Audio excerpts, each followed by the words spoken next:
AFP থেকে বহিষ্কৃত মানে ফায়ার করা হয়েছে ফ্যাক্ট চেকার কদরুদ্দিন শিশির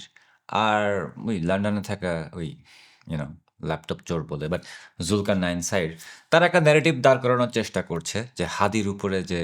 গুলি করা হয়েছে সেটা ইউনো মানে আর না পারতে আওয়ামী লীগ বা সাবেক ছাত্রলীগ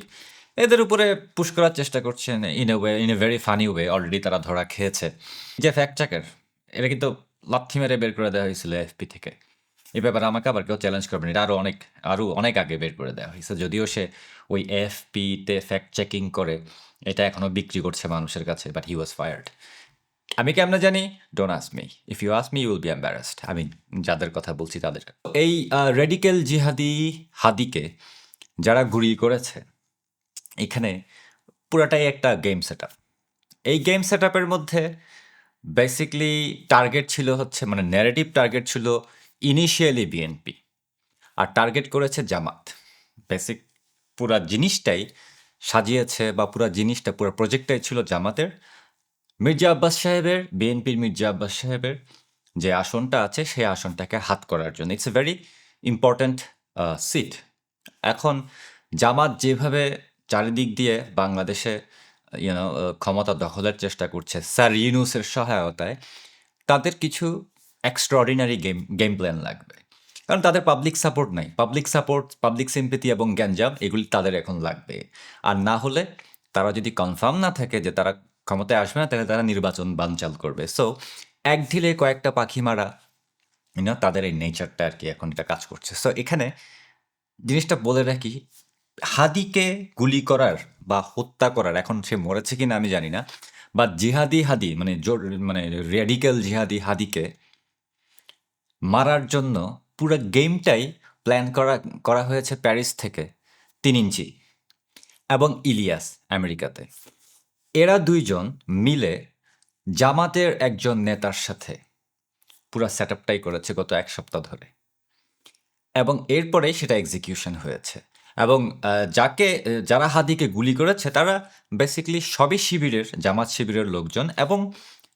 হাদির আশেপাশেই অনেক দিন ধরেই আছে হাদির আশেপাশেই নির্বাচনী প্রচারণা করছে হাদির সাথে চলাফেরা করতো এরা কিন্তু এরা শিবিরের পেনিট্রেশন ছিল অর্থাৎ ইনফিলট্রেশন ছিল এখন খুনিকে ধরার জন্য 50 লক্ষ টাকা অফার করা হয়েছে রাইট পুরস্কার 50 কোটি টাকা পুরস্কার দিয়ে কোনো লাভ নাই কারণ খুনি অলরেডি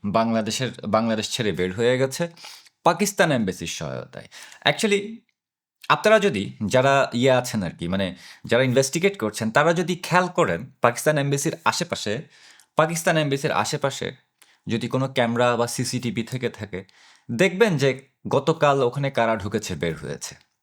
এটা দেখলেই অনেক কিছু ক্লিয়ার হয়ে যাবে অনেক কিছুর মিল খুঁজে পাবেন সো ইনিশিয়ালি এই খুনিদেরকে শেল্টার দিয়েছে পাকিস্তান এমবেসি এবং তাদেরই সহায়তায় এই এম্বাসিটার সহায়তায় 71-এর এই পাক হানাদার বাহিনীর সহায়তায়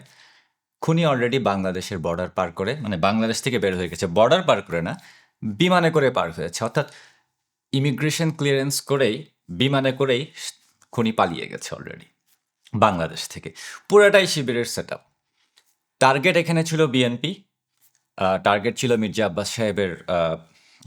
আসনটা এখানে সাদিক কায়েমের একটা ইনভলভমেন্ট আছে কারণ সাদিক কায়েমকেই ঢাকা ৮ আসনে দিতে চেয়েছিল অল দ্যাট এখানে অনেকগুলি থিওরি এখন চলে আসছে বাট খেয়াল করে দেখেন যেদিন তারেক জিয়া দেশে আসবেন বলে ঘোষণা দেওয়া হবে ওই দিনই এই ঘটনা ঘটছে তারেক জিয়া যে মানে দেশে আসার একটা ডেট দিবে হ্যান দিবে ত্যান দিবে একটা নেগোসিয়েশন চলছিল এগুলি কিন্তু ওপেন সিক্রেট আগে থেকেই জানতো আর বিশেষ করে জামাত শিবিরের লোকজন এগুলি অনেক আগে থেকেই জানে সো ওই দিনটাকেই তারা বেছে নিয়েছে এই ঘটনা এই গ্যাঞ্জাম করার জন্য যে কোনো একটা জিনিস ঢাকার এখন দেখেন কোন ঘটনা দিয়ে কোন ঘটনা ঢাকা পড়ে গেল বা কোন ঘটনা দিয়ে কোন এটা একটা ডাইভার্সন অলরেডি ক্রিয়েট হয়ে গেছে অলরেডি অনেক কিছু লেজিটিমাইজ করার চেষ্টা করা হচ্ছে বাট এই পুরা সেট আপটা পুরা গেম প্ল্যানটা হচ্ছে জামাত শিবিরের এখানে জামাত শিবির বিএনপিকে একটু বোকা বানিয়েছে হালকা বোকা বানিয়েছে ওই যে ওই মোটর সাইকেলের মধ্যে যারা ছিল তাদের মধ্যে হয়তো বলে না বললে হয়তো বিএনপির লোকজনও ঢুকিয়েছে কিন্তু পুরা গেমটাই করেছে হচ্ছে জামাত শিবিরের লোকজন এবং এটা সেট আপ করা হয়েছে, একজন মিডলম্যান ছিল জামাতের নেতা, আবারও বলছি একজন জামাতের নেতা এটার মিডলম্যান ছিল। আর কন্ট্যাক্ট কমিউনিকেশন বা প্ল্যানিংগুলি হয়েছে করেছে হচ্ছে 3 ইঞ্চি আর ইলিয়াস। এবং এক্সিকিউশনের পরে সেই অপরাধীকে দেশ ছেড়ে পালাতে হেল্প করেছে পাকিস্তান এম্বাসি। এখন বাকিটা আপনারা বাইর করে রাখেন। এখন আপনারা ওই এএফপি থেকে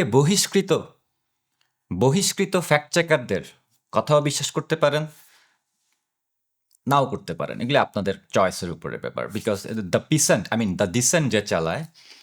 সে তো এফপি থেকে তাকে বহিষ্কার করা হয়েছে। এরপরে বাদ বাকি যারা ন্যারেটিভটা ক্রিয়েট করার চেষ্টা করছে, এখন সাবেক ছাত্রলীগ, সাবেক আওয়ামী লীগ, এগুলি এখন আসলে ধোপে টিকে না।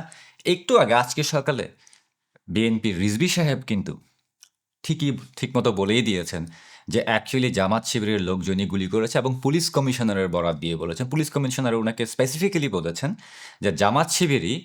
এই গুলি করেছেন, বা অনেকে তো বলছে হত্যা করা হয়েছে। I am not sure if is alive or not. So এখানে পুরা গেমটাই এখন সবার সামনে চলে এসেছে, ফাঁস হয়ে গেছে। It's going to be an scandal. Jamaat Shibir জঙ্গি সন্ত্রাসীর দল। জামাত শিবির সারা জীবনই জঙ্গি সন্ত্রাসী ছিল। এই হাদি সেও একটা জঙ্গি। এখন এদের কাজই হচ্ছে এইভাবে করে চলা, তাদের কাজই হচ্ছে এই সমস্ত ভায়োলেন্স করা, তাদের কাজই হচ্ছে পাওয়ারকে গ্র্যাব করার জন্য যা খুশি তা করা। কখনো তারা ধর্মের দোহাই দেয়, কখনো তারা মানুষ মারে, কখনো এই ধরনের হত্যাকাণ্ড চালায়। এখনও আমি শিওর না হাদি মারা গেছে কিনা। But end of the day কুকুরে কামড়াকামড়ি করছে, আমরা জাস্ট এখানে দর্শক। এখন যতই জোর করে ন্যারেটিভ চেঞ্জ করা হোক না কেন, যতই চারিদিক দিয়ে ওই ভুয়া ফ্যাক্ট চেকার দিয়ে, মানে বহিষ্কৃত ফ্যাক্ট চেকার দিয়ে যতই ন্যারেটিভ স্টাবলিশ করানোর চেষ্টা করা হোক না কেন, কোনো লাভ নাই। Because things are coming out by itself, এমনি চলে আসছে। যা বললাম তা একটু ভালো মতো বিচার করে দেখেন। পাকিস্তান এমবেসির আশেপাশের সিসিটিভি ক্যামেরাগুলি দেখেন, কে ঢুকছে কে বের হইছে। হ্যাঁ, আবার কোনো ফুটেজ যেন বাদ না যায়। ইসি লাইক সব কিছুরই তো একটা, মানে এখন তো সব কিছুই বের হয়ে যায় প্রমাণ থেকে, এগুলিও আছে। ভালো মতো খোঁজ খবর নেন, আশা করি বুঝতে পারেন।